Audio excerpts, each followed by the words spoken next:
Olá, estudantes da primeira série. Nesse vídeo vamos falar sobre movimento circular e uniforme. Vem lá comigo, queridos. Bem, o que é o movimento circular uniforme? Então acompanhe o que está aqui no vídeo comigo. Ó. É um movimento em que a trajetória de um corpo é circular ou descreve um arco de circunferência. Então a questão da trajetória tem que ser relacionada com um arco de circunferência ou trajetória circular.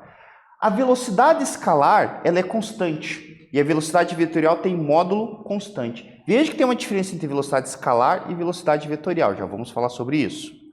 A aceleração tangente é igual a zero, é nula, e a aceleração centrípeta é diferente de zero. Né? O que seria aceleração tangencial? Né? A aceleração tangencial é a aceleração que aumenta o módulo da velocidade. Então, a velocidade escalar, como ela é constante, a aceleração ela é zero. Mas como existe uma mudança na trajetória, certo?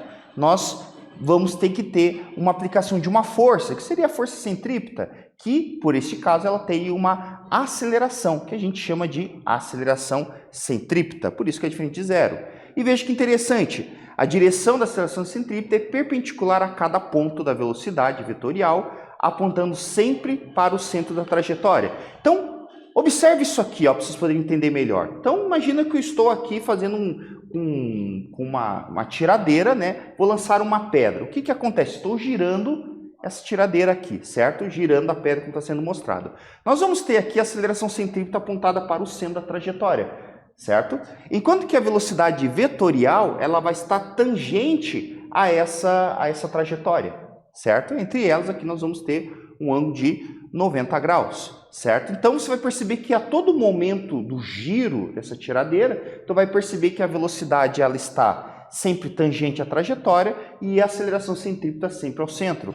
E por esse motivo que eu digo que a velocidade vetorial, porque a velocidade é um vetor, é uma grandeza vetorial, né, que ela é representada além do valor, além do módulo, tem uma direção e sentido, o módulo dessa velocidade ela é constante. Eu não posso dizer que a velocidade é constante porque existe mudança de velocidade, mas o seu valor em si é constante, certo? Então, de novo, existe uma mudança nas direções e sentidos, mas o seu valor permanece o mesmo, certo?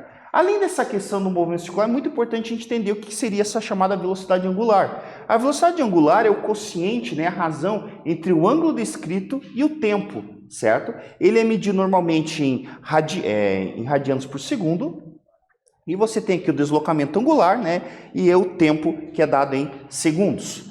Nós também temos nessa parte do movimento circular aquilo que a gente chama de frequência, que representa o número de voltas, né, por unidade de tempo. Por exemplo, se você aqui nesse caso, né, o guerreiro aqui ele está fazendo 3 voltas por segundo, representa que você tem uma frequência de 3 Hz, ou seja, 3 voltas a cada segundo, certo?